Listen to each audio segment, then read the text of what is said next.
My next guest is a co-founder of Avoc. He is also a fearless leader of a Burning Man think camp, I'm OK, You're OK Corral, that's been around for the last 19 years. Please welcome Steve Hermosillo. Yeah, Thank you. Thank you so much for being here, Steve. it's my pleasure. I'm excited to be here. Absolutely. My pleasure. So, 19 years, that's quite an accomplishment. Yeah. Yeah. I don't really think about it in those terms, but then when people ask, I'm like, oh, yeah. Well, I mean, our first camp was '01. And the first time I went to Burning Man was 2000. And it's amazing that we even came back because that year in particular, it rained for 4 days straight. So uh, I know that you've been to the event. Was this your first year this year? No, this is my third. Oh, your third. Okay, cool, nice. And when rain gets introduced out there, it completely shuts the entire city down. So Yeah, we the were. dust turns into mud, right? It turns into mud, and you can't roll a bicycle on it. You can't walk on it. You can't drive on it. It's just you're just screwed. And so it shut the whole city down for 4 days straight, and then it finally let up on the Saturday, the night of the burn.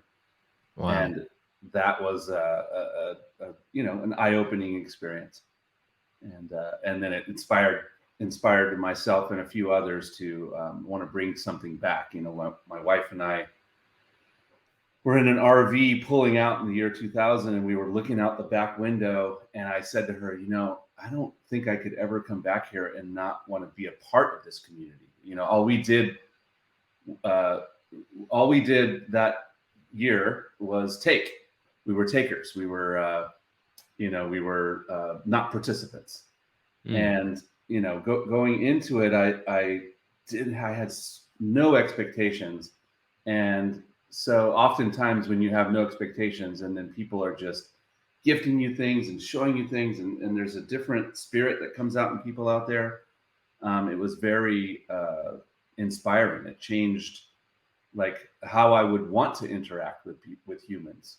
How would And you articulate that different spirit that you just talked about? yeah, like I'll tell you, I had a weird experience. So, and it's experience that's repeated year after year. Is my very first year. The greeters, they come in and they invade your space, and they're the people. My first year were like clowns, and they were all dressed up with makeup, and they were like, "Welcome home," and they gave me this big hug, and I was like, "Okay, this is already challenging my personal space, or just the way that they're communicating." I felt it was a little bit hippie-ish, and like that they're welcome home, brother, and I was like, okay, Hmm. yeah, sure. And they have you ring the bell and you do the dust bunnies and all that stuff, and then it was we experienced the event. Had to help some people because there was 80-mile-an-hour winds, and their tent got blown away, and so we had to like take them into our rig and feed them, and let them sleep in our RV. We already had 5 people in the RV, and now we had, I think, 3 more, so there was 8 of us. Wow. And anyway, it was an experience. But the next year that I came back, I was so looking forward to that welcome home. I was like, oh, right. Yeah. Welcome home. Yeah, right. And it just changed my perception of it, and how you would integrate into a community that is truly, money's forbidden, and it's a gifting society, and you got your 10 principles and all that stuff. And, you really start to like go, wow, this is a different way of communicating. Mm. Yeah. So for someone who's never been, Hmm. I'll actually use the younger CK as an example. Okay. So I never been to Burning Man 3 years ago, or actually Hmm. 2017 was my first Right. year. And then before 2017, I would think like, oh, okay, Burning Man is a massive party in the Hmm. desert, and that's it. That's the extent of it. That was my Yeah. understanding of it because I never been, and I don't understand. I didn't compute in my mind. Why would Yeah.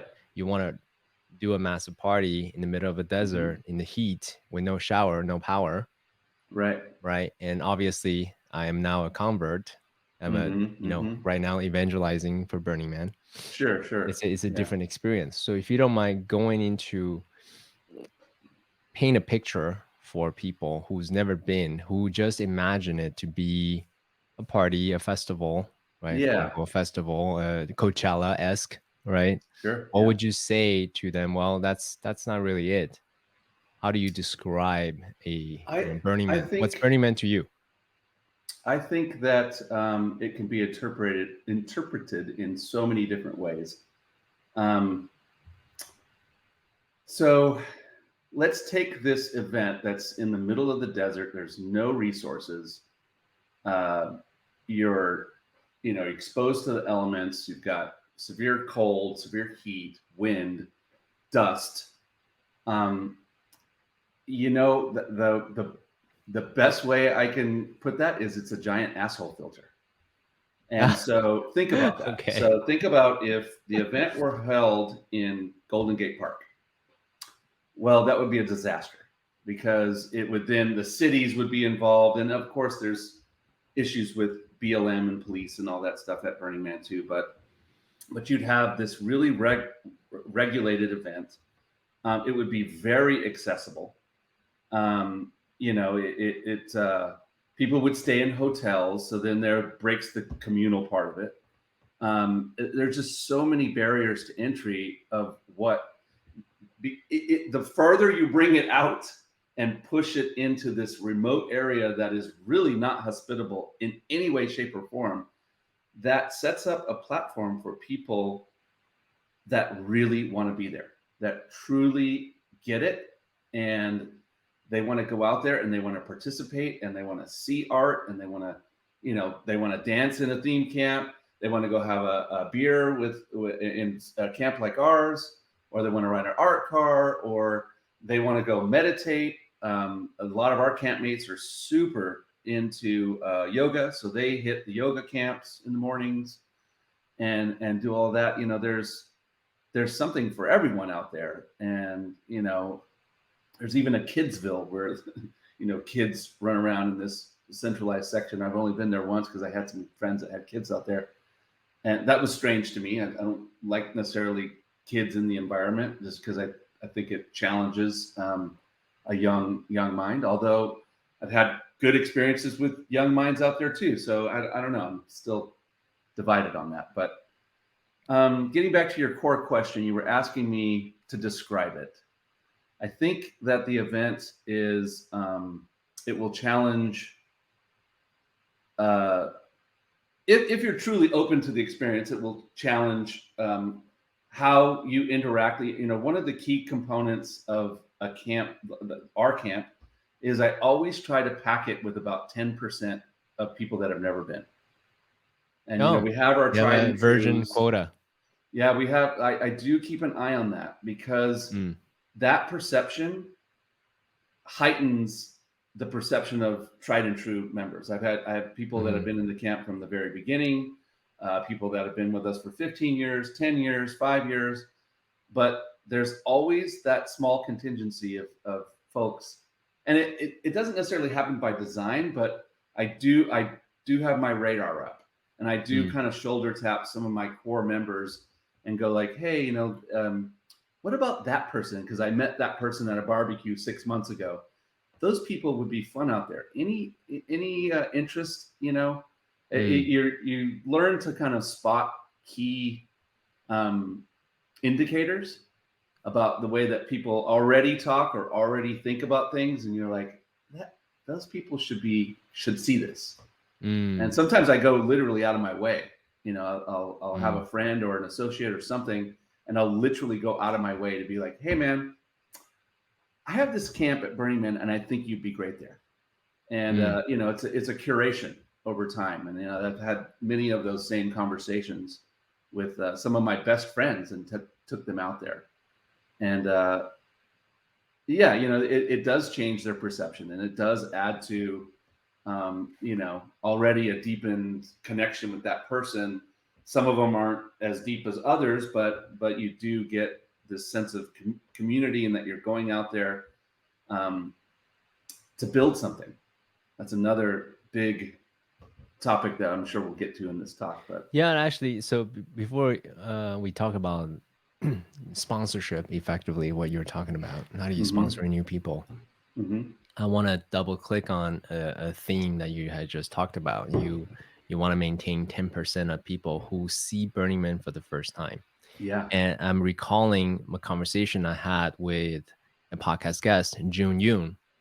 He mm-hmm, said to his people, um, show me the world through your eyes. mm, So for someone who's been in Burning Man for 19 years, it's a yeah, different experience when you can see Burning Man through someone's fresh eyes for the first time, yeah, right? The yeah, awe totally. that they see, the blown, how Mm-hmm, much they're moved and touched by, yeah, what may be normal for a 19-year veteran, right. and you get to experience that life or Burning Man Yeah, newly through that person.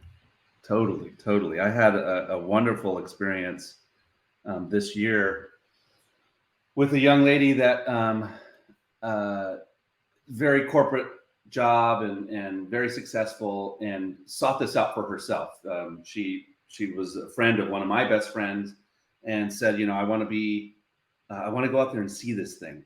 And so I said, well, we she happens to live close to us, my wife and I. So my wife and I, and my bestie Tiffany, we we said, let's go to breakfast. Let's meet this girl. So we went to breakfast, and we broke bread, and I loved her right away. I was like, oh, this girl's great. She's awesome.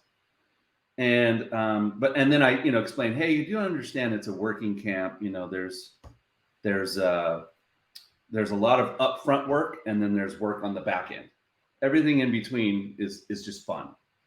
Um, and she's like, oh no, I'm down. I got it. I want to go out there. I don't want to just go out there to go out there. I want to be a part of something. I want to build something. I was like, wow, you got it. That's cool.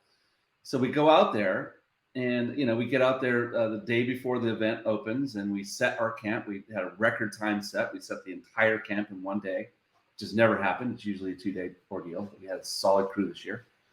And so she busted her ass, and we're full steam ahead. And then we run a little saloon. The OK Corral has a saloon in it, and so we got the saloon set, and the ice fender, and just getting it all gussied up and decorated. And then we start running the event. Well, she's right there in tow the whole time.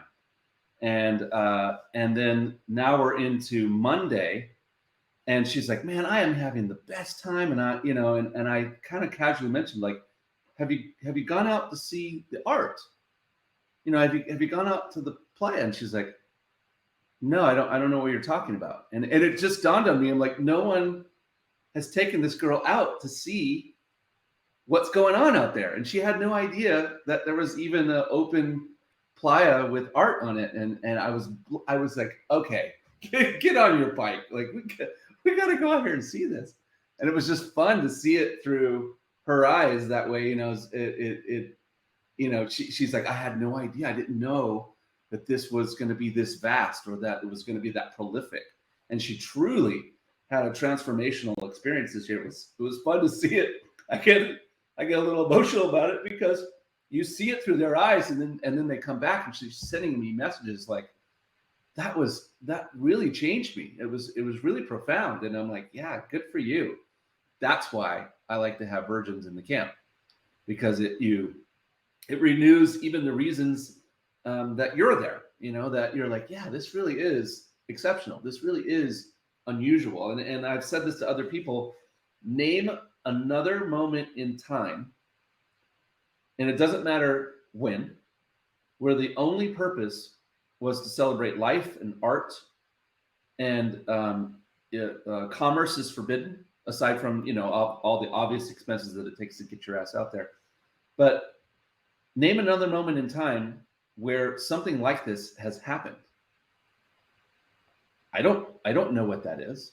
It could have been 5,000 years ago or 2,000 years ago. There was an event purely set up to just revel, and people spend 6, 7, 8 months building things to go out there and wow others. I I don't know anything that's quite like it. It's a very, you know, everybody wants to put that brushstroke that it's so corporate and Burning Man's dead and all this other garbage, and it's like, I don't know what you're seeing, but I go out there and I see wonderful pieces that people really put their heart and soul into, and it's kind of rude to just paint this brushstroke when, you know, people truly are bringing. I mean, this year was just, you were out there. It was absolutely stunning. It was a stunning event. People really brought it. Obviously, everybody had a 3-year break from the pandemic, so people. I mean, I don't know if I've ever seen more installations out there, and so Burning Man is not dead. It's very much alive, and it was just cool to see and experience. I love the way you articulated what is it in very succinct words. It's a container, it's a place where life and art are celebrated, Yeah. and then allowed people to transform themselves accordingly. It's a self-selective process to get people out there. The time, the gear, the preparation, the art card, whatever the thing, and Or the whatever the build thing. Yeah. itself, Yeah. right? All that. Yeah. So so describe to me the transformation that you have witnessed in probably hundreds of people by now, right? 19 Hmm. years running Yeah. camp. What have Yeah. you witnessed that really still you remember still today? Some of the transformation that you saw, the before and also the after. Yeah. I don't know. You know, the first event I went to, I believe the population was 9,000. Um, and then it was 11, and then it was 14, and you know, clearly it's much larger now. I think it's approaching right around 80,000. And so that's one major transformation. Is I've seen them. You know, Burning Man is an experiment, and every year they take what they've learned from years past and they try to improve. And I've seen them kind of miss the mark, and in simple ways. One of the ways that they did was, that I thought they missed the mark, is the event was scaling up. They were going from something like 12,000 people to like 18,000 people, which was a significant jump. And so they took the city, the same format, but they stretched it out, and it was too big for the amount of people that were there. So like just getting from 2 o'clock to 10 o'clock across the playa was, it was like, okay, this is gonna be a 2 mile bike ride, right? And so so that, I think they learned from that, because it was just too spread out. And the following year they tightened it up, and the bicycle accidents went through the roof because it was too tight. So there's some sort of weird algorithm that they've figured out where they're like, okay, X amount of people, and this is our, you know, this is our footprint, and this is what works. Like this year, I thought was a perfect balance of art and, you know, people getting around on their bicycles and art cars and all of that stuff. I thought it was a perfect balance. I've been there where it's not. Another big thing that I've seen is just on a more emotional level, is like Burning Man is has this you know, it's an effigy, so it has this nondescript meaning. So it can mean everything and it can mean nothing. Um, You mean the and man the itself? Is that what you the mean? man itself, yeah. Hmm. And so, well, you know, I had a year years ago. My mom passed in 2011. That was a very emotional year for me. And so I went out there and had a very different experience. It was very spiritual, and I was missing her and all those things that go along with it. Put a nice shrine to her, and that was my year.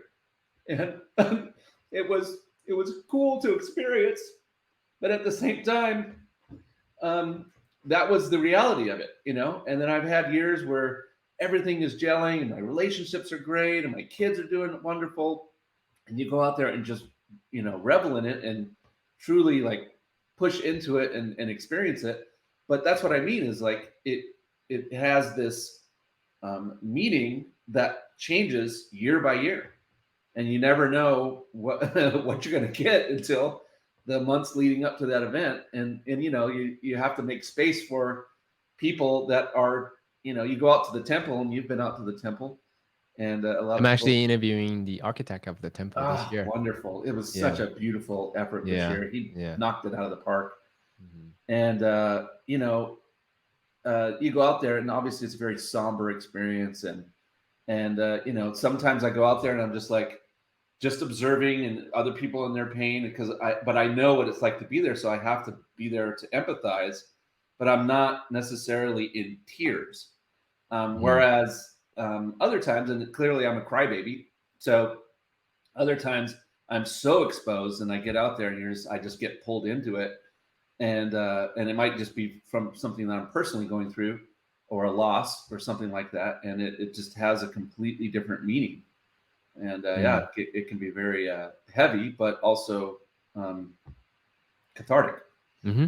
Yeah, So you are at a unique position where you're not only a participant, but you're also a curator, organizer of a camp, sure. that designed a container for 80 plus people for the last 19 years. So I'm curious to know, what is Burning Man for you? Ooh, man, I would look at it as our experience as the same as how Burning Man looks at it, on Mm. a much smaller scale. We're 60 people trying to put on a theme camp. Hmm. um, and that has evolved over time. So we've always had a home base for years, probably 10 years. The camp evolved, revolved around an art car, various art cars, and that was our donation to the community. Was we came up with one art car that we could pull. I think we could put about 30, 40 people on it. As big as we had one art car that we could put about 100 people on. And it was set up like an old choo-choo train, vintage choo-choo train, and it spit fire out of the plumes, and had a full DJ system and fold out, dance platforms and all that. Lots of fun, lots of responsibility, and you're dealing with there's just a lot of systems that are going on around it, and you have to choose your crew, and everybody has to be sober and on their game, and walkie talkies and the whole bit. So it's kind of a stressful experience, but that was what we wanted to do at that time. And then I just kind of flipped on a dime, and I just didn't want to do the art car thing anymore. And myself and a couple of other campmates decided we were going to do a saloon. My buddy Dutch drew up some plans, and we kind of ebbed and flowed and changed some things, and then we pushed into that space. And I wasn't sure how that was going to feel. I was like, yeah, this could be fun.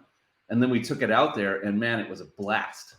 It was really fun. And what was even funner was to see our camp rally behind that effort, and truly, like, the girls dressed like can girls, and the guys put on their old timey bartender outfits, and it looked very saloony.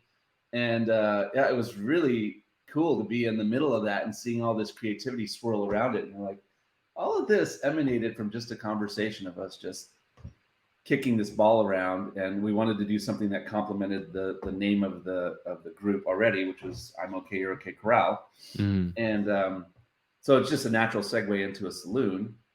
And you that's what I get a kick out of these days is we put things in motion, we curate, we pull all this effort together, and you point, and then people go, what if we did it like this? Yeah, do that. That's awesome. And what if we changed this and we went left instead of right? I love it. Go.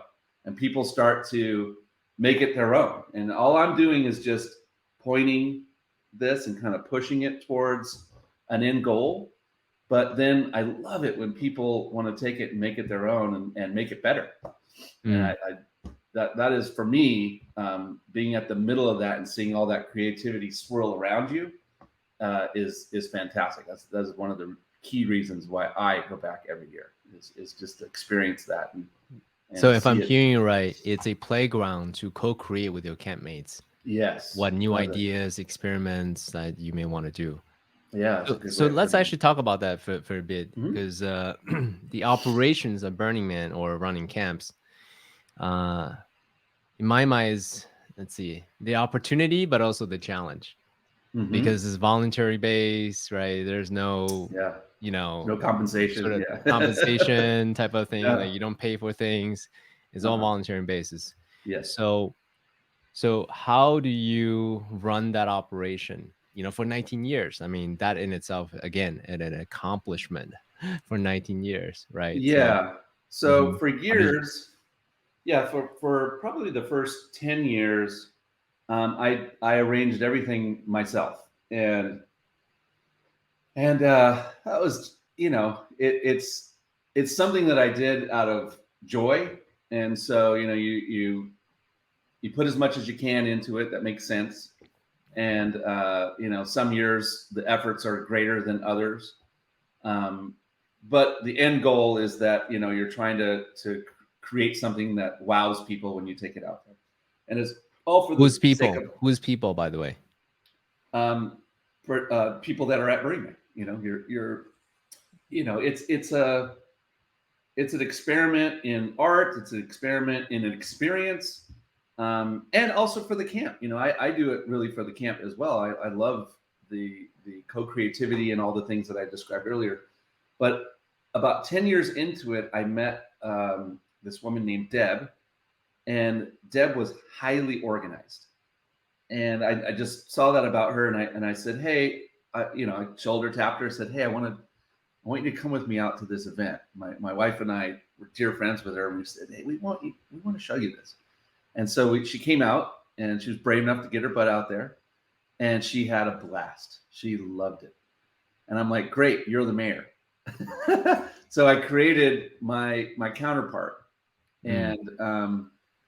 and so I am a little bit more emotionally driven at times, and so if there's an obstacle in my way, I will tend to meet it head on and be very assertive. And sometimes the perception is I'm a little curt and rude and to the point. She is the polar opposite.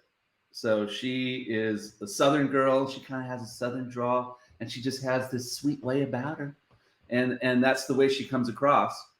And I thought, man, you would be the perfect counterbalance to me and my asshole persona. That you would help to kind of smooth out any obstacles that were in our way. Man, did that work?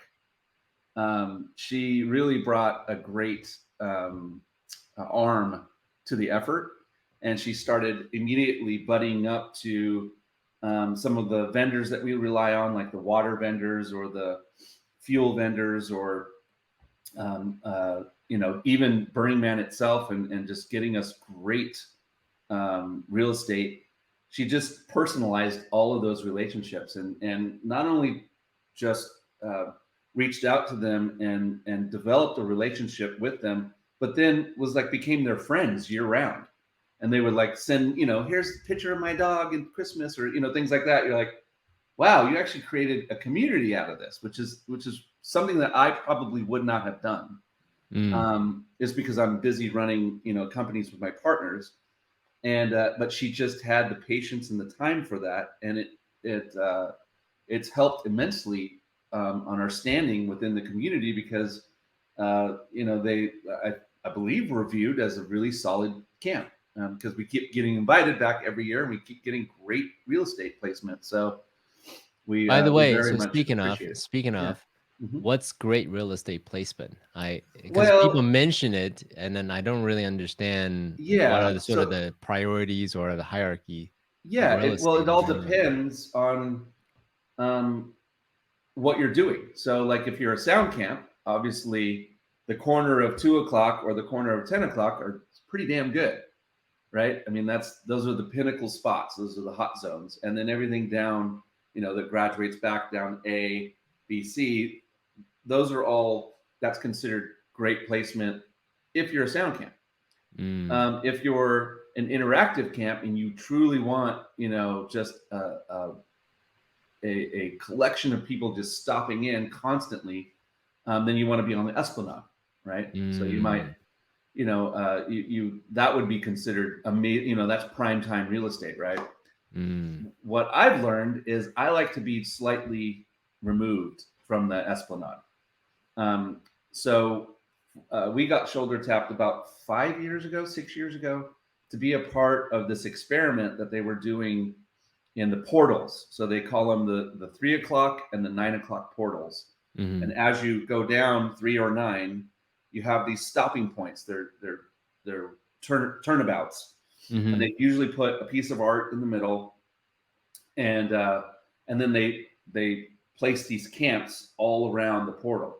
So mm, there's really about four to six camps that get placed around the portal, and then there's another portal up the way, and I believe there's a third. I think we like being in that first or second portal, and like I said, we were a part of their experiment that they were doing, and then the portals just took off. They actually have their own little community. I belong to a Facebook group that's just focused on our portal, and mm.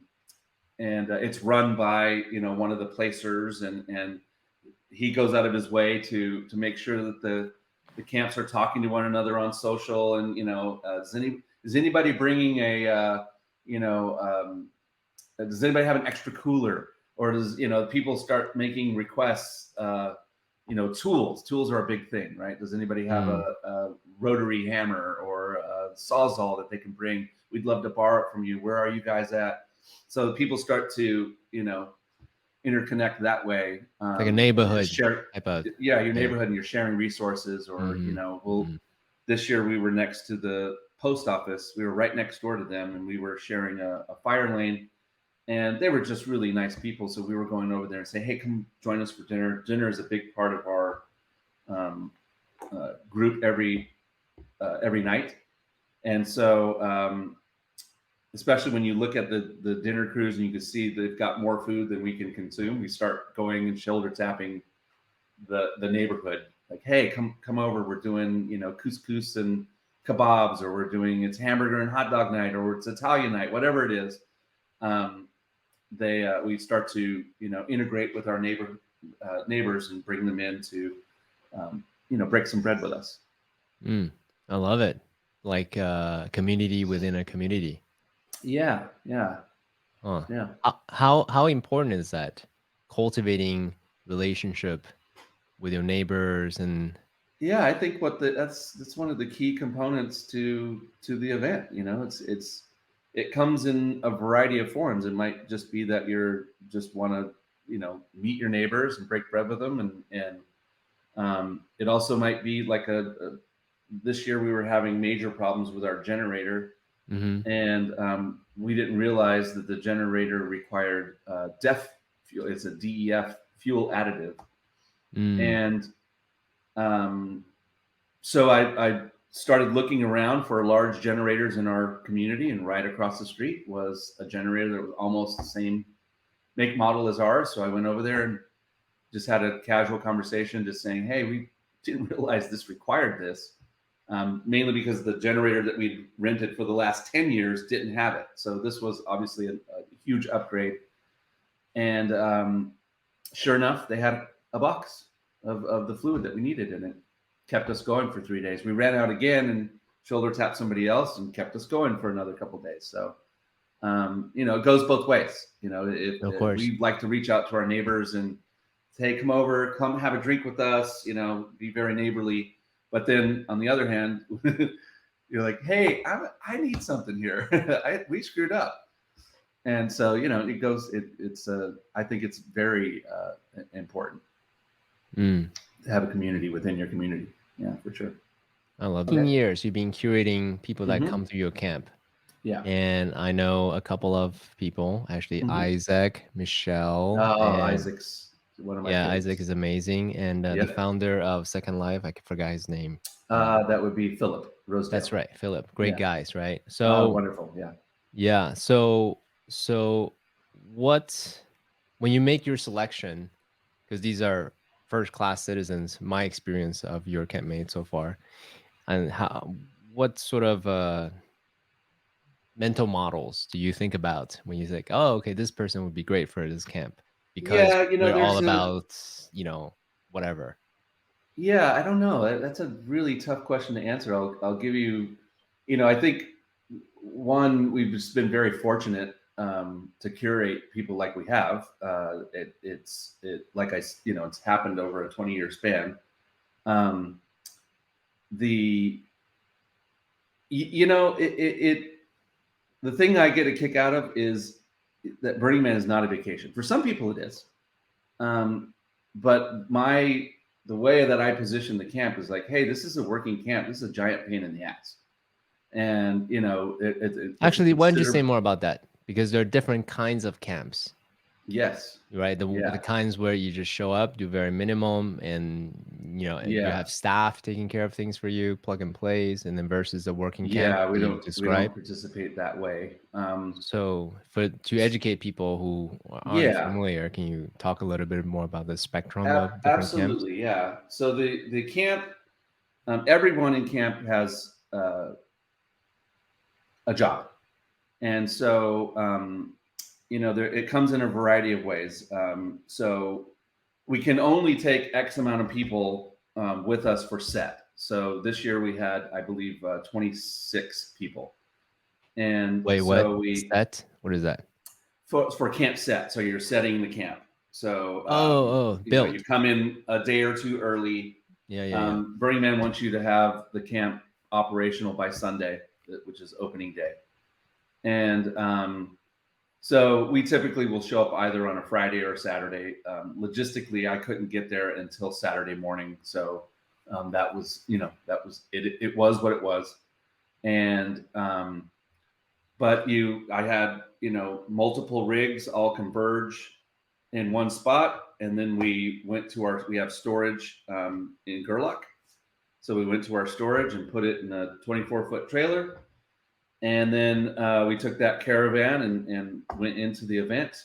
And so we have about a 26-person set crew. We get there and immediately just the doors come down and you start pulling everything out. You start mapping. We have rulers and guides, and we divide into teams. So this year we had an electrical team that was setting our electrical grid, so that we want to run just one generator that powers. I think we had 15 rigs. So it's just so much more cost effective. It's so much it cuts down the noise significantly. We run this really quiet diesel generator. It powers the whole camp, powers the kitchen, it powers the saloon and the sound system and lighting and all that stuff. And then we we had a crew that was setting the saloon. There's a facade that looks like a movie set, and so that was a separate crew that was setting that, and then we had another crew that was setting the kitchen. And so we have like a common space and kitchen that we set. It's kind of like backstage, and we set it up and we light it, we decorate it, and then so we had all these crews running simultaneously, and myself and another guy, Joe, we were just walking around between each crew and lending a hand where we could, and we were blown away by how fast the camp set this year. Never set camp in one day. It's fantastic. Very cohesive group this year. What would you attribute to that expediency to? I Is it don't the know. capabilities of the people? Is it the chemistry? Is it just the No planning? idea. Yeah, I don't know. I don't know. I think also one of the biggest factors was I had set a call time that morning, Saturday morning, to that everybody meet at 6 a.m. And usually you have people that are still in the shower or whatever. Man, 6 a.m. rolled around and we had our group. I was blown away. People were prepared and ready. They had their gloves on. Let's go. And so we all caravanned out to the storage. Everybody was there on the same time. We got everything out of storage and into our transport trailers. Got on playa. That getting through the greeters is about 2-3 hour experience, and then we get to camp and everybody's showing up at the same time, and boom, we're off and running. I think just getting up that early, and just getting out there. I think it was typically we probably roll in to camp around 4 or 5, and you get about a half day in, and then it spills over to the next day. You pretty much take that whole day. The one thing we did differently this year than most is we did have crews that were running independently, and usually we kind of do it all in this kind of we just kind of do it all at once, but no one's really leading. And so this year we kind of went, okay, you're leading this, and we had some conversations beforehand. You're going to lead this. You're going to lead this. And so I think that was a big differentiator, is that the people kind of knew where they were going to land. And then as people trickle in, that because we have about a 60-person camp, so half the camp shows up after set, and they trickle in on Sunday and Monday, and but then we put them to work immediately. So it's either well, the dinner crews are so we run dinners. I've never seen a camp do it like we do, but this is how we do it. So dinners start on Sunday, and they serve Sunday through Saturday, and we divide into teams of about 8, and so we assign them a theme, and they can take over the theme. They can control it. So we had an assignment on one group, and they were like, "Yeah, we don't want to do that. We want to do a tiki night." And I was like, "Tiki night? Yeah, do the tiki night." So they took over their theme, and they go out and they buy decorations. They prepare everything with top shelf ingredients. So we that's our one criteria, is you only have to prepare a dinner one time, so make it count. So the teams go way out. They get a playlist together that we play over our sound system. They get decorations. They prepare special drinks. The food is amazing, absolutely amazing. That's one part of curating the meal teams, is you have to make sure that the meal leads can cook, so that they get everybody in line, right? And you end up having while you end up eating great out there, that's one part of it. But the reason that we do it is it forces the entire camp to reconnect. The entire camp comes back in the evening.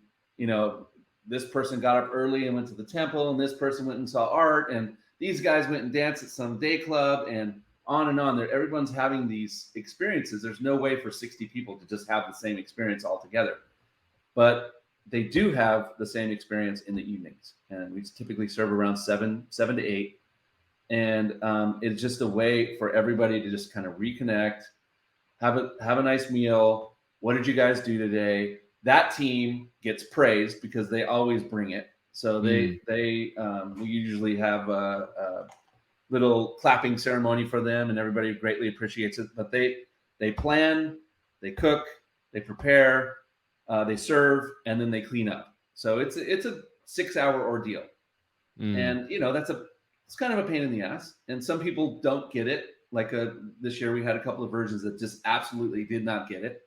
And then they had the experience, and they went, "I got it now. Like, that was awesome. I'm so glad that you forced me into that." I'm like, "Cool. Then you got it. Cool." But and then the next day, the next team comes in, and they take all it's a clean slate. So then they put up all their decorations, and they get their playlist cured up, and there's true excitement. They want to. It becomes a bit of a competition where people are like, "Oh yeah, well, check this out." And so they go all out. It's fun. It's really I cool. like it. It's really cool. There's something about shared hardship that really deepens bonds. Explain. Yeah. So one of the things that I've experienced is, I hear people, especially virgins, who come and say, "Oh, I don't want to do, menial stuff, tasks. I Yes. want to be put to Yes. shifts. I want to enjoy my burn." I Totally. understand where they're coming from. At the Yeah. same time, part of the Burning Man ethos is you do the work, share the workload together, Yeah. and Totally. in the shared hardship, the adversity, the Yeah. shift, the time invested, the heat, then those Yeah. that you work with, you get to deepen the bonds together even more. Totally. Yeah. That's a great perception, and one that probably people don't necessarily walk away with if they're not in a theme camp, because this year was extremely harsh. You know, we were Mm-hmm. battling heat. I got heat stroke Mm-hmm. one of the days because we had music, live instruments going, so I was playing with the sun beating down on me, and I did an hour set, and then took a break and went and cooled down, and did another hour set, took a break, cooled down, then did another hour set. Now I'm like really starting to feel it, and then started cooking. And I was on the meal team that night, and Mm-hmm. I got halfway through it. I was like, I'm either going to have to go to the med tent or I'm going to have to sit under an air conditioner because Mm-hmm. my body was shutting down. But getting back to your shared, I could not agree more. We had this happen this year where there were several people that didn't understand the whole working camp thing. One thing that I do is we start talking about Burning Man. I don't. So the event's over, and I will not talk about it until February. So Mm-hmm. people, uh, start, sending messages in November, October, December, January. I'm like, I'm not responding to this because you do need to do things that are not Burning Man. So, but we do start talking about it in February, Mm-hmm. and so our first comm is like, hey, are we even going to do the camp this year? I always kind of put it to our people. It's like it can't just be me. I can't do all that. So this year we put it out that, hey, what do you guys think? Are we doing Burning Man this year? We've had a 3-year hiatus, and so I put the message out, and within 6 hours we had almost 50 people that were 100% in. I was like, whoa, we're going to Burning Man. So that was cool. But then the messages start. And so I deliver about one a month, and I just start painting a picture. And I start saying, okay, well, I don't have to paint this picture for people that have been in the camp. That really the messages are for new people, or it could be for existing people if we're changing some things up. And also you learn every year, so things get added to your roster of things that you want to communicate. But the bottom line is you start setting the standard. You start setting that we're going to hit here, and you start setting that goal, and then you just keep re-emphasizing. Every message is, hey, this is where we're headed. This is what we're doing. These are the expectations. It's a working camp. And then the next message comes, and you say some goofy things, and then here's the expectations. And sometimes I even differ the expectations. I won't hit them with 20. I'll hit them with my top 3, and then I'll hit them with another 3, and then I'll hit them with another 3, and ultimately culminating to a message that we call the State of Our Union, and I send that out. Oh, you Usually have about, a thing called State of Our Union. yeah, and so I we like we it. do. I like it. It's about 3 weeks out, and it's the final message, and I'll just say, okay, so here's this team is showing up. This is our early set crew. We also encourage everybody to show up by Sunday. Well, that used to not be a rule, but about 5 years ago we changed it as an experiment, because what was happening was you have the early set crew come in, and they take ownership, Mm-hmm. right? They take ownership of, hey, we did this, Mm-hmm. and then you got people showing up on Monday or Tuesday or Wednesday or even Thursday, and they just kind of plop in the middle of it. And people are, I mean, it's not a rude thing, but you could just smell it. It's this thing that's in the air that who are these people? What they're camping with us?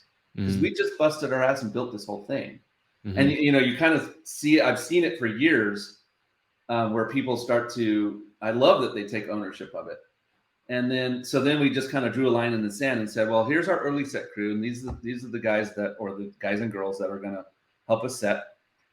But it's imperative that the people at least be there on opening day, so that they can help us take it into the end zone. So that there's we got to put up lights, or we got to light the facade, or we got to decorate the saloon, or we've got to take all of our kitchen stuff and actually make it a functioning kitchen. That's where that secondary crew comes in, and they take ownership. I decorated this. I set up the kitchen. I put up the lighting, so that everybody has a buy-in. That's why, we kind of switched it up about 5 years ago, and we were like patting ourselves on the back, going, "That was the most cohesive thing that we've ever done for the camp, was to make sure that everybody had a hand in it." And it's a very effective tool. And So, go ahead. so I have a question there.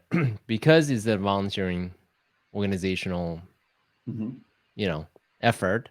Yeah. Um, what I've seen, especially in any kind of volunteering organizations, is typically the weight of infrastructure and operation lies a few people, a small Mm-hmm. percentage, heavy on them, the Yeah. organizers and so forth. Yeah. And then few people get to basically walk away with very little Yeah. responsibilities Yeah. because it's an organizational thing. Yeah. So, how do you manage that? It's equitable, that is Mm-hmm. fair, so that way it's not all on you or a handful of people that you don't get to enjoy Burning Man and what it has to offer, and Yeah. then there are consequences or accountability for people to show Yeah. up versus just leaving scot free, like show up on Thursday and then leave on Saturday and say, "All right, see you guys later. It Right. was great." Yeah. Yeah. That's a scenario that I avoid with everything I got. Our hard rule is you have to be there for set or strike. Hmm. Um, this year we had, I'll explain where there's exceptions. We had a couple that just had twins, and the babies are now about 9 months old, and they just happen to have parents that live in Lake Tahoe. So they have been huge contributors and helped to build our saloon, and literally help build the saloon. And this year they weren't going to come, and I had caught wind of it, that they weren't coming because they couldn't be there for set or strike. They could only come in the middle and just do 3 or 4 days, and then they got to go back to get the babies, and it's a critical time. And I caught wind of it. I was like, no, no, no, no. If you really want to come to this event, you have carte blanche because you've earned it. Whereas, we So had that's an exception. there are What exceptions to that, what yeah, are because the norm? How do you manage the them? norm is that you got to be there for set or strike. Okay. So the I don't like when people come in post, and I don't like when they leave before. But sometimes you have life stuff going on. Like we had one campmate, also a huge contributor, but he and his girlfriend had to break out early. They came in for set, so they were there, but they had to break out early for a wedding. So it's like, hey, that's life. It's the girl. I think it was her sister's wedding, so she's like, I got to run. So of course that was all prearranged and all good. And but I think that people naturally filter themselves out. I have had experiences where you go out there and people just kind of blow it off, and Yes. Nope. so then you just kind of move on the next year. You just and they And they don't they get might, invited back. yeah, it is by invitation, and we do kind of Mm. draw a line of like, hey, this is our crew and this is what we're going in with. One of the hard lines that I have is I'm not big on rangers being in the camp, and I appreciate the rangers. So I really do. I think they do a Oh, wonderful interesting. service. Okay, so I that's think they let's say do a more about wonderful that. service Yeah, to say more the about that. Why? yeah. Why? So I think they do a wonderful service to the community. I know a lot of rangers. It's a big ask. Um, they are the world's worst campmates, just the Why is worst, that? Why is that? because they're rangering. So it's like, okay, well, Tuesday is your meal night, blah blah blah. Oh, I can't do that. I'm out rangering. I see. Yeah, well, we're all going to go and do this thing. I can't. I'm rangering. We're going to be there for set. Yeah, but I got to go for my thing, and we walk the playa and we do all this stuff, and I'm just like, so you're not in camp? And if Mm, it was a one-time experience, fine. But when you have years of that, you just kind of go, okay, you should go camp with the rangers mm, because nobody knows who the fuck you are. mm, Because you're a part of this camp, but you're gone. mm, And so it's just not a good relationship to the camp, especially if you're trying to build something and be cohesive and mm, bring an offering to the community. And then you've got, and I've had instances where we had 3 rangers in camp and they were ghosts, mm. and I all, got you. all was the carcass of their motorhome, is in camp, and then they do these wacky shifts, and then they come home and they sleep, and then boom, they're out again on another shift. She's like, who are these people? And they're dear friends of mine. I love them, Yeah, but it's like, okay, so we just kind of drew a line in the sand and we just went, no more rangers. I It just got you. it doesn't make any sense. Yeah. So how did you end up with saloons, drinks, music, and the size of 60? Because that's, Mm, an evolution, I'm sure. And then you yeah. will continue to evolve, I'm sure. But how did Yeah. you arrive here? So at one point we grew the camp out. We had, I think one year we had about 110 people. Uh-huh. Man, that was just a job. That was not enjoyable. And too many people, too many needs, Uh-huh. very hard to focus Uh-huh. that group. We did it and we had a successful experience, but it wasn't enjoyable for me. Mhm. And so then the following year we capped it at 60. And It man, was that some was just, arbitrary number that you just pull out of the sky? well, we've had I mean, obviously I've been out there and had the camp at like 25, Mhm. especially in the early years. Um, that makes for a very fun experience because it's just it's a tighter group. Mhm. Um, 60 is a great number for a variety of reasons. So 60 allows you to split good dinner teams out. So it's enough people to hit those dinner teams. Getting a group of about 25 to 26 people to go in for early set, and then have the other half of the camp show up the next day really works. There's something about it that works. Um, it's the right amount of people where people are friendly and want to interact, and there's somebody new. I want to go meet this person. At 100 people, people are like, okay, I give up. There's too many people. It's just too much, right? So And Dunbar's number 150 didn't quite even get there. Just 100 no, people is way too many. way too many. I Yeah, see. and so you see it. You try to see it through the experience of your campmates as well, because we've had groups of about 50, and that's a great number as well. Um, I've always said that our magic number is 55, Mhm. and if it's 50, that's fine.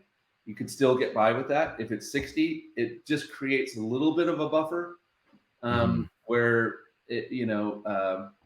we're having problems with fuel this year, getting fuel delivered. So we had a team going out there to interface with the fuel company. We had problems with water because it was so dusty, and they shut the water delivery trucks down. So we had a team going out and picking up that. We had a new mayor this year, so my girl Deb wanted to take it off, and so I shoulder tapped my friend Angela, who's got a very, very eerily similar temperament to Deb. And so she became our mayor. And that was a learning experience for her to be out there and just kind of, I'm sitting on the side, just seeing it from her eyes and seeing how she's handling all the adversity. And she did amazing. She was great. And so, it's I think she put it the best. She's like, I agreed to do this, but I had no idea of all the things all the working parts of this. And it wasn't until we were about a month out where she was asking questions. Well, what about this? Okay, I did this, and what about this? And this is handled, and what about this? And then she started putting it all together. She's like, I need to know more about all of this if I'm going to do this again. And I said, well, I didn't want to scare you. So I assigned you these 3 things. I want you to handle these things, and I'll pick up the rest. And then she's like, okay, next year we're going to divide and conquer. Like I need more buy-in. Absolutely. Next year you have it. So, So so putting in company terms, uh, you are effectively the founder, right, with the yeah. tacit knowledge, Hmm. and you have a GM, right, general, as Yeah. A a mayor. Yeah. mayor, right, who Sure. runs the things, but you are the buffer, right? You have the tacit knowledge, and you can show up and Yeah. boost operations if need Yeah. be. Yeah. Uh-huh. Yeah. You had said something earlier that I keyed in on. You were talking about the balance of it all, and this year we did spread out a little bit more. Like I had a dear friend of mine, Joe. He and I were working on electrical, but some of it was a little bit challenging because we were trying to get the machine to work, and so we shoulder tapped another good friend of mine, Chris, that came over and really helped fill in some blanks. Um, you you have to get just really good at knowing people's core competencies Mm-hmm. and then playing into that. Like, hey, you're good at Mm-hmm. this. Come here, check this out. This is yours. Own that. Um, So, quick question there. yeah, Because not everyone is a professional electrician or whatever, totally. builder, things like Yeah, that. I mean, I'm assuming most people are sort of hobbyists, right? They have some knowledge, but they're not professional at it. yeah, And so you also want to give them an opportunity to try out some of these new responsibilities. How do you strike that balance between, knowing that they could do the job versus uh-huh. giving them an opportunity to possibly fail, but possibly succeed? Yeah. That's a good one. That's hard to answer. I think it just comes through experience, and if you like, I'm a creative director by trade, and I Mm-hmm. know how to create something, and so you can sit and have a conversation with somebody about creation and like process and job flow or whatever the topic is surrounding that subject, and you can sniff within 10 minutes whether this is real or not, right? Because you're just so used to talking about it. Well, the Mm-hmm. same rules apply where you're hosting a camp and you start having conversations with people like. So I'll give you a perfect example. So my dear friend Rose, who's I think this was her fourth year in camp, she wants to do more. And so the more I learned about her, she's an events person. She hosts events for a living. And so this year she said, "How can I help?" And I said, "Well, we need help curating talent. I want more talent in the camp, meaning uh, musicians, um, DJs. We've got the sound system. We've got a control board. We've got microphones. Um, I wanted to do this in 19, but we didn't quite pull it together. But I really wanted to do it this year, and she knocked it out of the park. She went and started hitting forums and every day we had people showing up. Hey, I'm here to play for you guys. I'm like, wow, that's so cool. I love that she had a calendar and signed everybody. People either they're on time. A lot of people were strangely on time. Yeah, But you buyout had time. I get it, and I don't expect people to be there on time. But man, I got to tell you, like people were largely on time. It was unusual. That I think I think like people really like bringing their art, whether it's a bass player or a guitar player or a DJ. They really want to come out and play for people.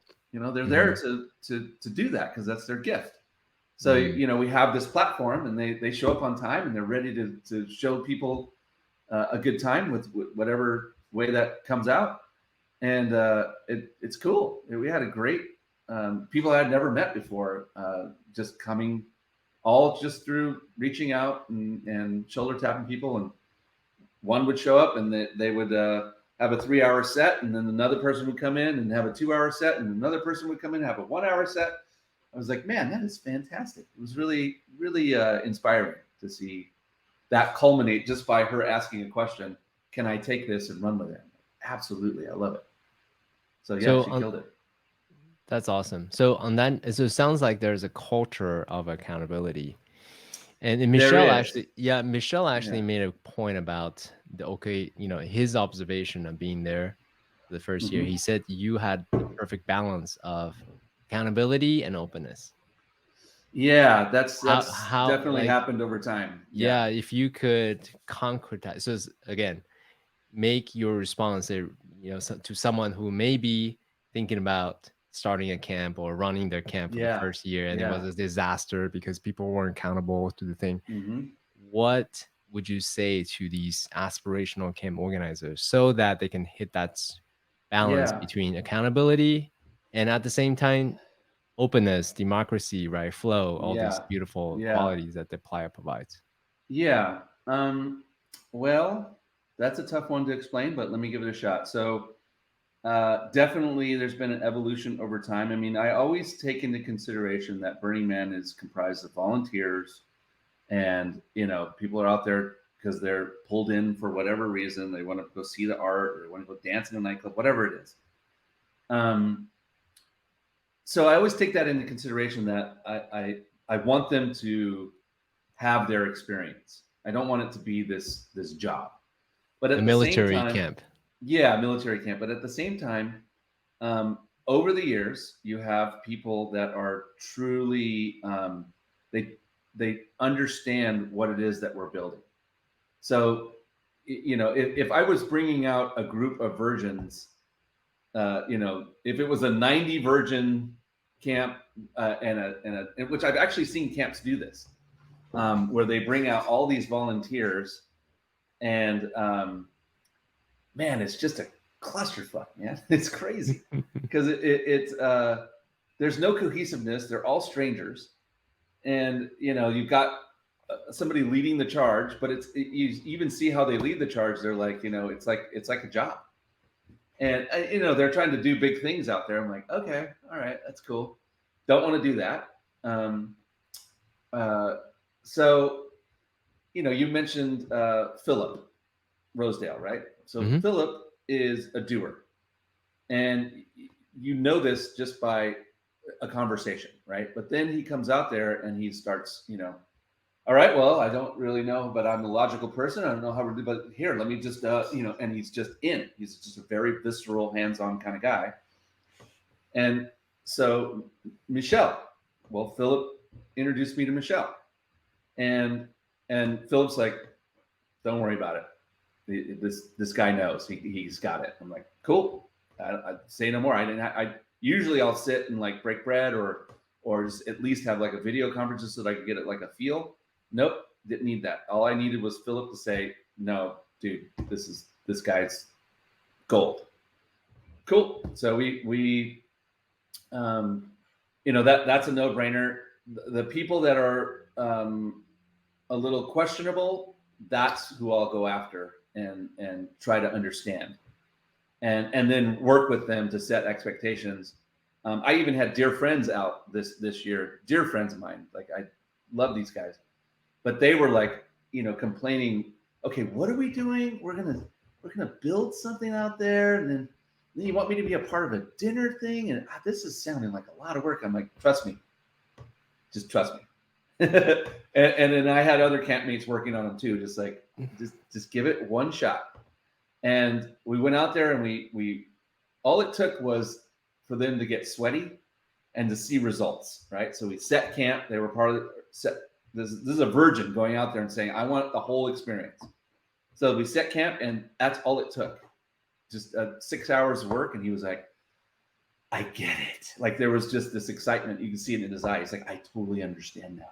I got this. And then they did their dinner team, and they were fired up and ready to go. And I was just like, this was the same person that was saying, I don't really want to do all this. I just want to go out there. But then they get, there's a pride about it, right? Because that's what you're trying to do. You're trying to go out there and build something and give them that experience of like, hey, we actually came out here and did this through adversity, through extreme heat, through sandstorms, all of it. And then we take it all back down, and we put it back in storage, and we wait for the next year. Um, and that whole experience, he was like, I was not prepared for how transformative that would be. I'm like, good. the mission accomplished. That's cool. Have you ever dealt with prima donnas? Like a Yes, celebrity or, some famous founder or we've had whatever those celebrities things? in camp, but not. It's been all great experiences. I'll tell you one experience I had that was, it cracked me up. Very artistic. Well, the woman was, it was a couple, and she was extremely artistic, super into music and constant, she just had this really artsy feel about her. And her husband was kind of along for the ride, but they were, just kind of, they really wanted to go to Burning Man. And so we fired it up. And at that time, we weren't a saloon. We had this art car thing. And, it's just a lot of work. You're setting camp, you're setting the art car, you're getting the kitchen set, all of these things that go into it. And I just thought this was a no-brainer for these guys. They hated it. They hated the entire experience. They just didn't get it. It wasn't their cup of tea. I was like, wow, that's amazing to me. But turn the corner 2 years later, and there they are. They're out there. And I ran into them. I'm like, okay, it was almost like, what are you doing out here? And they said, it took a couple of years for this to sink in for us. And we realized, wow, that was an amazing experience. We're just needed to process it. And then they came out and they were part of a big theme camp, huge theme camp, 300 person theme camp. Wow. And they wanted that experience. It was like, okay, I give up. I don't have a litmus test for how this is going to play out. It's like, okay, whatever. And then I had another experience. A dear friend of mine, I think she came out and was a part of the very first corral, and very prim and proper. She's that girl that you go to a restaurant with, and she says, well, I don't want the cream sauce, and I want this thing, and can you take the arugula out, because I don't really like arugula. And she just has like a soliloquy with the waiter sitting there. Yeah, it's fantastic. You're just like, I love her. She's so great. And she wanted to come to Burning Man. I was like, I don't think this is really going to work. I don't see her thriving out here. Right. And we got out there, and I couldn't see her dirty. I couldn't see her busting her ass and taking things, trying to set things. I just couldn't see it. I couldn't visualize it. I'm like, okay, whatever. You want me to go out there and see it? Fine. Let's go. She's a dear friend of mine. And we got out there, and she busted her ass. That dust didn't do anything to her. She looked like a beautiful angel. And I was just like, well, I give up. I don't have an explanation for that. I don't know truly who's going to work out there. It's an experiment.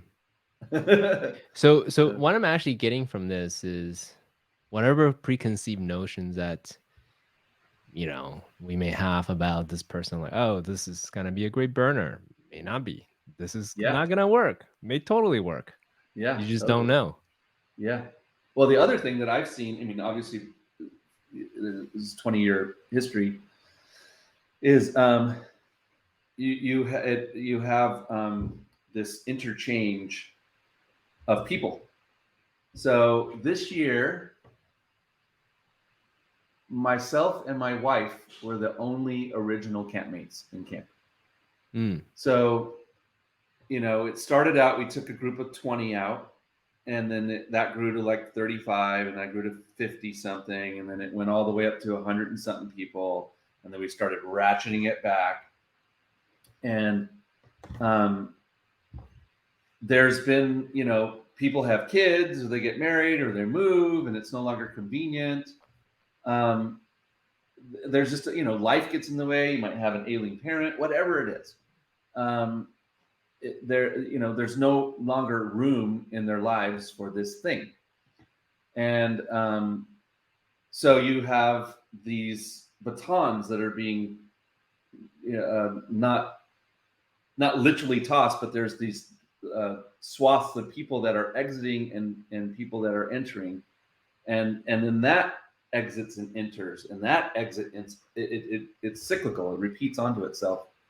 And if you look at our camp now and you go back 10 years, there's probably 20 strong.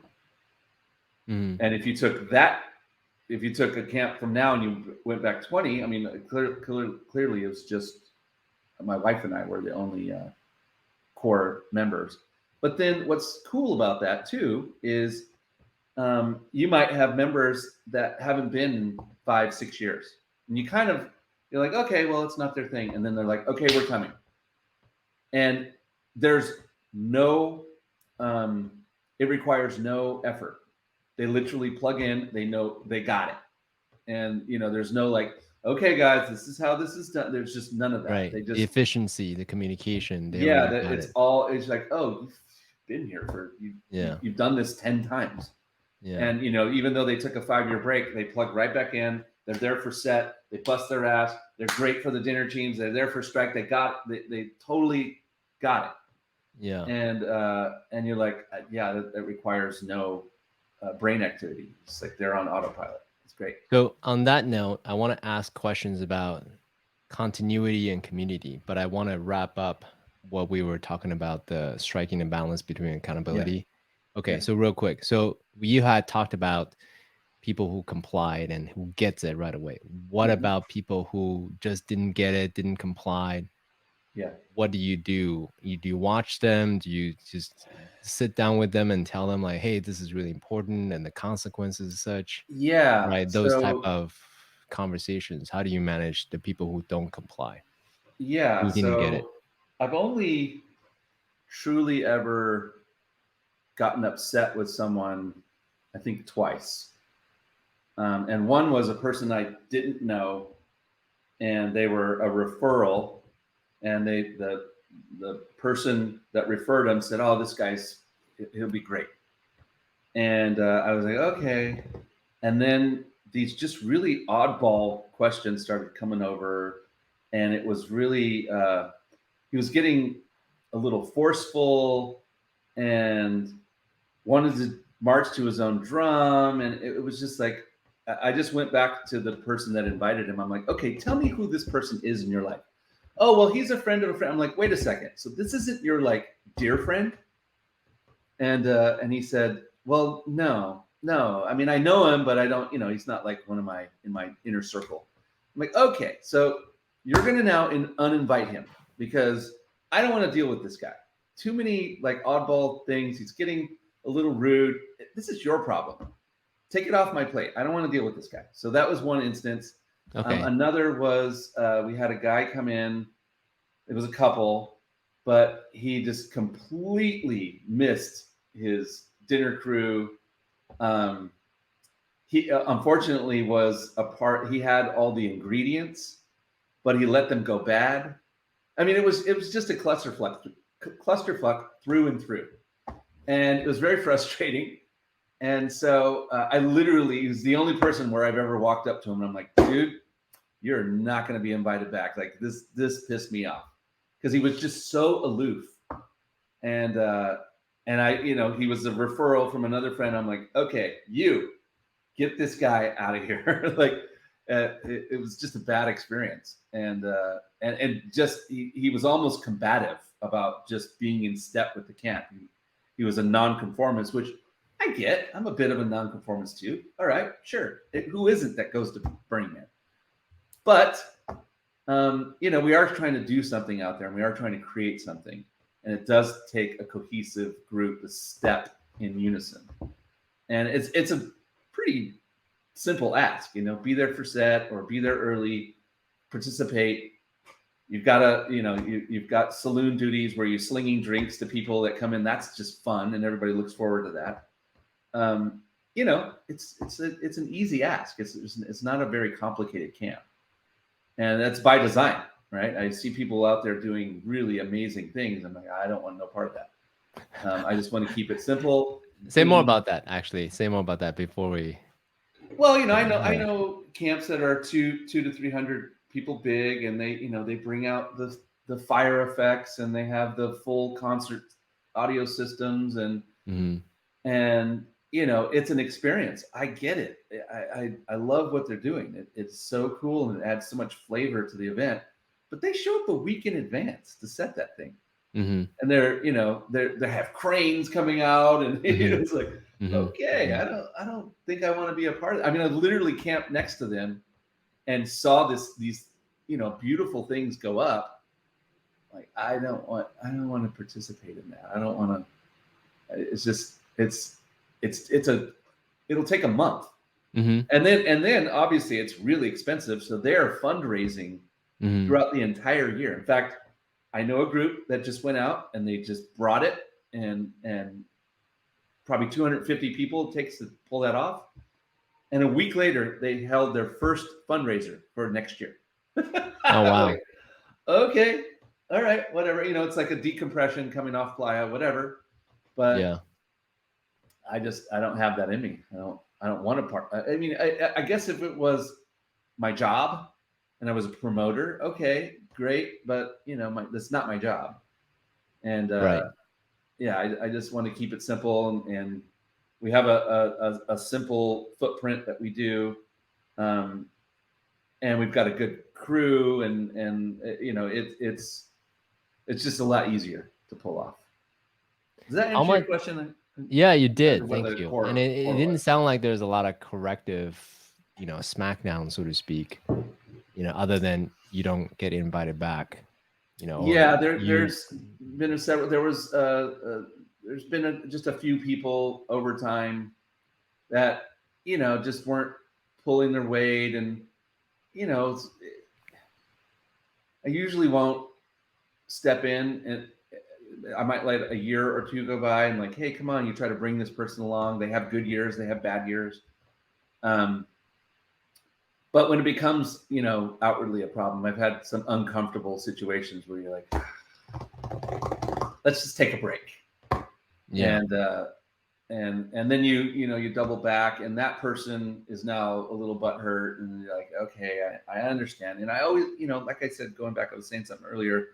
I always try to keep perspective that it is an event for fun, Right. and that you're trying to bring a little secret sauce out there, but at the same time keep everybody happy and fun, and this is engaging. And I don't know. I don't know how to.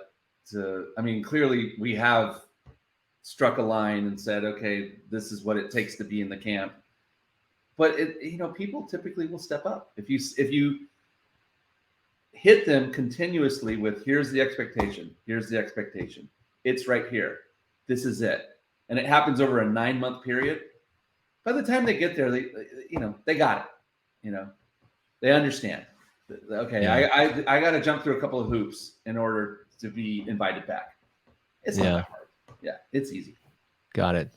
So speaking of continuity, friendship, ecosystem Yeah. over 19 years, do you actively try to curate the growth of this community, or is it just ebbs and flow of life? People flow in when it's Yeah. their time, people flow out when it's their time. You don't actively try to manage it. No, I keep it really. I don't. All I am is a suggester. So I don't.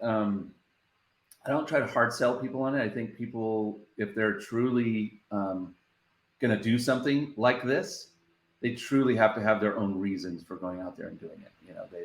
They have. There has to be a draw, and all I can do is make suggestions. So I'll say, okay, well, this is what we do, and this is what it's all about. And some people, um, I will go after a little bit more aggressively, just because I believe that they'll flourish out there, and especially if it's like a virgin. And it might be a 1 year, 2 year, 3 year conversation where you're just planting seeds. You're just like, I think you would be great out there, and that happens with other people in camp too. Like, I have a core group of probably 20 to 25, and they are truly in step, and I'll get messages. It could be 6 months out. Hey, I think these guys would be amazing.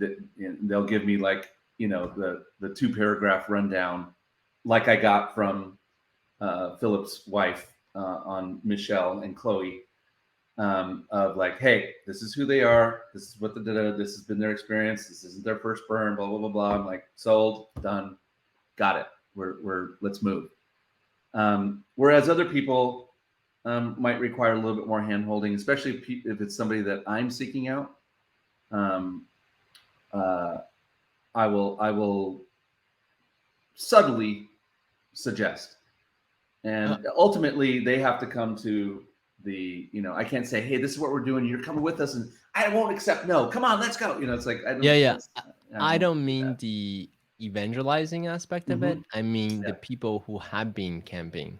Do Mm-hmm. you actively say, "Hey, this is our community," and you try to grow this community and people, interconnecting with each other, that kind of Yes. management at all, or not really? Yeah, Just whatever well, happens, we do happens. things, we all are dear friends, and there are, like, we have a decompression that we do ourselves every year. So this year we're doing it in the first weekend of November, and we pick a central point. So I live in San Diego, so we're going out to Paso Robles at a campground there, and people will come from the Bay Area, people will come from Los Angeles and San Diego. I think we've got some people coming from Idaho, and we'll just converge there for 3 days and go do a little wine tasting, be normal, go to the ocean, let the dogs run, stuff like that. It's just a decom for us. Some of us vacation together, so we might go out to Mexico, or we might go to, you know, Europe or whatever.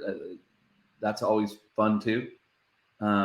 We are connected and stay connected throughout the year, and it's not just about Burning Man. We are dear friends, and that's, I believe, is the key component of cohesiveness. Mm, And it really has nothing to do with Burning Man. It just, you just love these people, right? This is your tribe.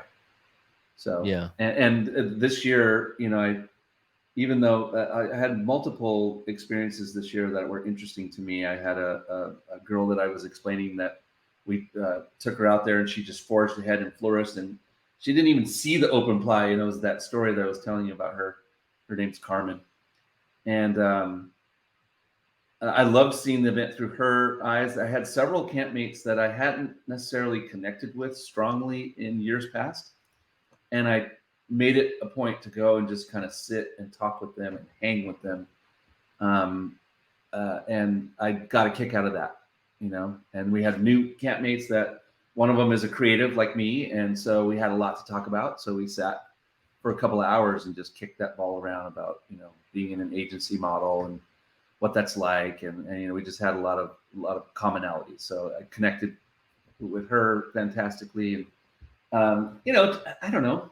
I think that the cohesiveness, the number one thing I like to see in cohesiveness is, I'll see like a Facebook post, or I'll see something where people that didn't know each other and they only met at Burning Man in our camp are now out on a motorcycle ride, or they're camping over in, New Mexico or whatever. And it was like, oh, that is so cool that these relationships, these bonds happen.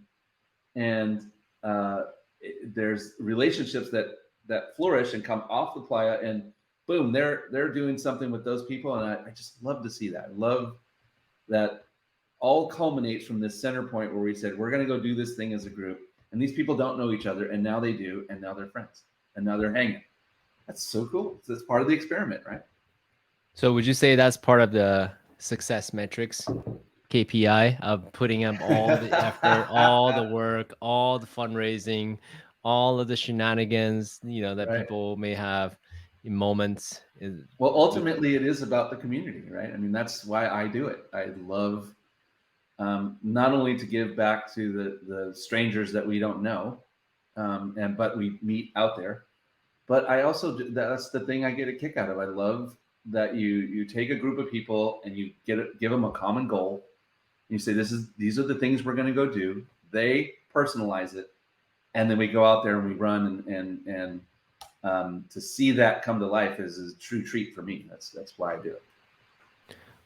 Last question, actually, second to the last question. What would you say to someone who is now inspired thanks to your testimonial running camps, Yeah. but also still a little intimidated because they don't Yeah. know. It's uncertain, right? It just seems a Yeah. lot of work, a lot of bandwidth, a lot of Yeah. bullshit you got to put up with. Sure. So, A lot of lobbying.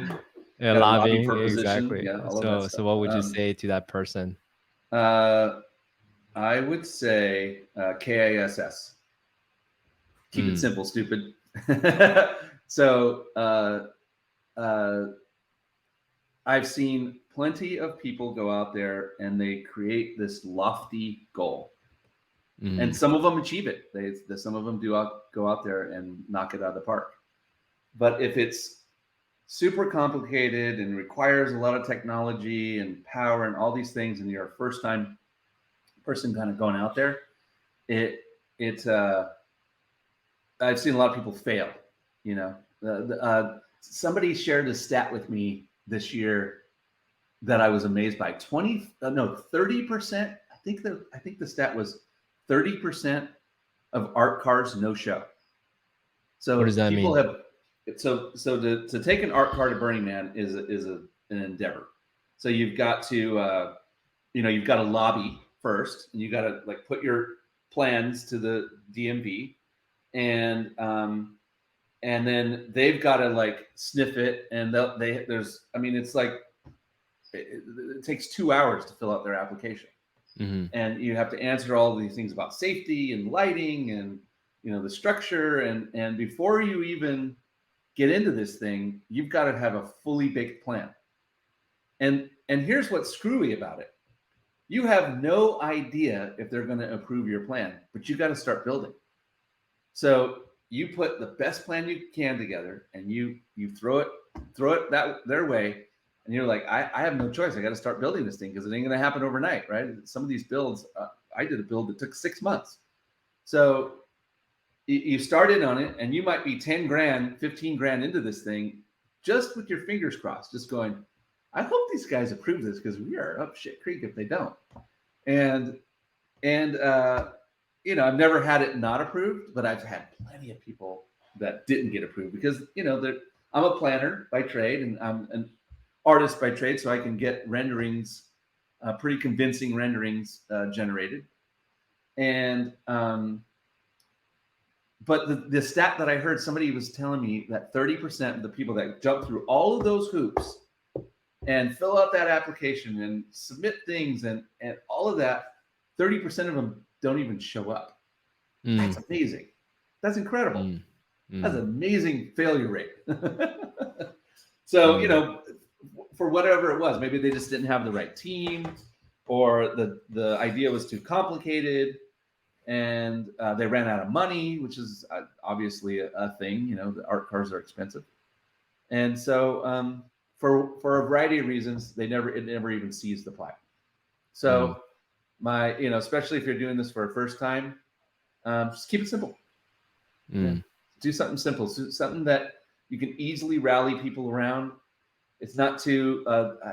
We had a camp that was flinging beignets in mm. the mornings and the Yeah, yeah. afternoons. Mm-hmm, mm-hmm. But they came rolling through our camp several times with hot beignets. I'm like, that's simple. I love that.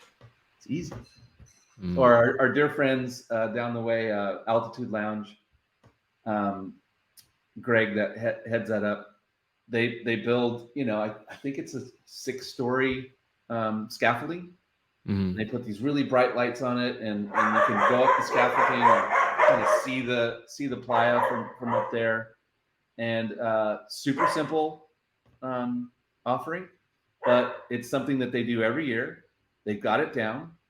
Um, doesn't take a big camp. I think their camp size this year was 25 people, mm, and so they came in and set camp or they set the scaffolding in a day, and they ratchet it down and all that stuff. Super super simple offering. Doesn't require pyrotechnics. This is a very simple thing.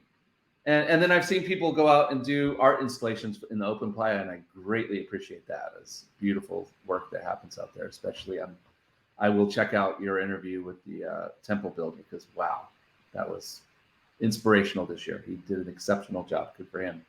Yeah, yeah, it's COVID right now, so let's send me some good I vibes for I recovery. got it coming off the playa this year myself too. We Oh had yeah, seven campmates that came down with it, and I was the seventh. I wow. was the sixth actually. Well, you seem perfectly You healthy know, now. so all I had was a playa cough. I just had a Yeah, cough same that here. was, yeah, I couldn't get rid of it for several days. And my grandson was coming over. Grandson. Yeah, yeah, my wife and I have a grandson. Wow, Yeah, so I would not have believed it if you didn't tell yeah, me. so we have two daughters. Our youngest is 25 and our oldest is 34. Wow, And amazing. so we got started. We were high school sweethearts and we got started early. So Ah, it's got been it, a journey. got And it. so my wife said, you got that cough, and I said, oh, it's just a cough. And she goes, well, I want you to take a COVID test. Well, we can take a COVID test, but I don't have COVID. And she gave me the test. She's like, you have COVID, Mister. I was like blown away. I could not believe it because had no achy body, didn't have no Mm, flu symptoms, no runny nose, nothing. mm, And I never did. It never. I just tested positive for like 4 days, and then it tested negative, and it was gone. okay. Bizarre. Yeah. Steve, any last words that you wanted to share with anyone who is interested about starting camp or interested about Burning Man or wanted to be a camp organizer or want to be part of OK Corral? Yeah. What would you say is like, hey, if you remember this one thing, remember this. Well, I think that the KISS is a key component, especially if you're going to go out there for the first time. Keep the group at 20, 25. Um, don't make it too complicated. Like even our camp can be a little complicated at times. We have a water cube that gets delivered so that we have fresh water for all the rigs. I think we had 15 rigs this year, and everybody was pulling from the water cube. Um, we have a central generator, which complicates things, right? I mean, it's great because you have one Jenny running everything, but it also requires fuel and all of that stuff. We have a whole electrical grid that we roll out. Complications, right? I mean, we haven't had that in years past, but in the last 10 years, we've gotten a little bit more sophisticated. Um, Camp dues are a must. So our dues this year, I think we're set at 315 per person, and it allows us to, we had some things that needed to be fixed, so we got that fixed. It pays for our storage for the year. Um, this year, we had our main on our speaker system broke, so we'll have to get that fixed for next year. That'll come out of next year's dues. But there's just a lot of infrastructure, fuel for the kitchen, and um, just a variety of things that we were also out of practice this year. So, there's a 3-year break between the last time we were on playa. So we didn't necessarily have a strong inventory. So we were like kind of pulling everything out. And so we have a whole full list of things that need to change for next year to be operational. And, that's an evolution. Try to find something that you can all sync on that's easy to execute, and don't get too lofty. As time ticks away and you start to develop that crew that you can depend on at least for 2 to 3 to 4 years, then you can get a little bit. You can turn up the volume a little bit. Yeah, Mm, got it. I love it. yeah. Actually, one last question. 19 years Mm-hmm. and Burning Man is such a transformational container. In my mind, with any kind of transformation, the event itself is one thing, right? It's Mm-hmm. beautiful, it's great, all that beautiful things. But to Mm-hmm. me, it's the integration. What lesson did you learn? Did you clarify? What action you're gonna take from that? Do Mm. you offer any kind of integration plans, having done this for 19 times, to I'm not yourself, following but the also the to int- your community? I'm not following the exact definition of the question. Integration plan. Can you be a little bit more specific? Sure. So any kind of transformational events, Mm-hmm. meditation, Burning Man is Okay. huge for a lot of Mm-hmm. people. And Mm-hmm. then from that, there lies in lessons that you can extract. from that, Yeah. right? You journal about it, you have Sure. conversation about it, you have Yeah. lessons. Then you also put into plans like, hey, Right. here are some of the things I'm going to implement in my life based Yes. on the insights that I learned. Do you you yourself, what kind of integration plans and actions do you Yeah. That's do? okay. Now I Or understand your question. Yeah. yeah, That's a big question, man. So yeah, the event did change how I interacted with my children, it changed how I interacted with my parents, with my friends, even with my colleagues. Um, one of the, I this year has been a tough year for me professionally, just because we're just in a lot of flux in my professional life, and we're scaling things here and trying to grow this here, and it's just been very stressful. And I was definitely not in the mental state to be out there this year, just because I was so preoccupied with my professional obligations.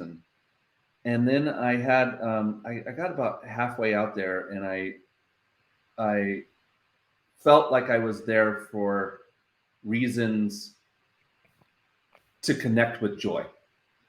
And when you get so concentrated on, you know running a business with, say 100 employees, is there's a lot of responsibility that comes with that, and it can be very stressful at times. And so, going out there and just unplugging and just being in that moment, and even though you're stressed about these things, I just kind of went, there is joy in this. And it was like a cathartic thing for me to kind of come to realization that I needed that, and I didn't realize I needed it, right? And so yeah, I would say that there every year delivers. Some years you're kind of on autopilot. I would say 19 was an autopilot year for me personally, just because there were no major curveballs. The weather was perfect. The camp went off without a hitch. We didn't have any mechanical problems. It was a very enjoyable experience. Therefore, it didn't really put you emotionally through the paces. But this year, I went in with kind of a heavy heart, just kind of going, okay, lots going on there. But I've made this commitment to my camp to organize it and get it out and get it going. And then we started having problems. So we camp set great, but then we had problems with our electrical, and so we were tuning that. And we had problems with deliveries, and so we were tuning that. And it just added. By the time we got to the end of the event, I think everybody was like, "Man, we truly faced some adversity this year." And the camp as a whole, that was one. It's part of my experiment is how do they handle adversity, right? I mean, when everything goes right, okay, great, but like we handled adversity beautifully, and it was there's lessons to be learned in that. It was like, wow, look at that, like everybody just powered through and didn't let it affect them. They just were solution people as opposed to problem people, and it was great. It was great to see, great to witness. Yeah, transformational. beautiful. Well, Yeah, Steve, I want to take a moment to just really thank you for sharing thank you. what you have shared over the 19 years of running this camp. Absolutely. You know, And as you plot for next year, please keep me in mind. I would love to talk about, if you're truly going to do that, talk about how to organize that, and I can share with you spreadsheets and things that we do, tools we use, and language that we use, and all of that, just to kind of yeah, get people moving in a cohesive direction. I would say here are some top takeaways that I got from our conversation. One is 6 months out, Yeah. start to have conversations with people about Oh what it yeah. means to camp, Yep. start to communicate responsibilities and expectations, because Mm-hmm. ultimately that duration, the regularity, sets Mm-hmm. the culture of what's it like, what's Mm-hmm. expected, from the Yep. citizens of this village, this camp. Yeah. Totally. Choose your people wisely, right? Yep. That's a big one. The core 24. Right. And also the last thing is, as you say, last, keep it simple, stupid. Yeah. All right. It's very easy to get inspired by, let's say, the Playa alchemist groups, right? The huge, beautiful Yeah. pyramids. At the same time, it comes with a lot of overhead and infrastructure. Yeah. Yeah. I mean, And I and love that those guys bring that out there. I really, truly do. Or like, we're all familiar now. Everybody says the words Mayan warrior, the art car that goes out there. How could yeah, you not revel in that? Those guys bring that. They drive that in from the Yucatan, from the yeah, bottom wow. of Mexico, Oh, and wow. that's a whole group of people that just wow. Yeah, That's a tremendous effort. What a yeah, beautiful creation. I have nothing but respect for that. It's like good for you guys. yeah. They're very, very dedicated. Yes, they are. Um, so regarding all of that, thank you so much for your generosity, your time, and your wisdom, and can't Yeah, wait to hear more about all the beautiful stories and transformation came yeah. out of OK Corral. Awesome. It was great talking with you. Likewise.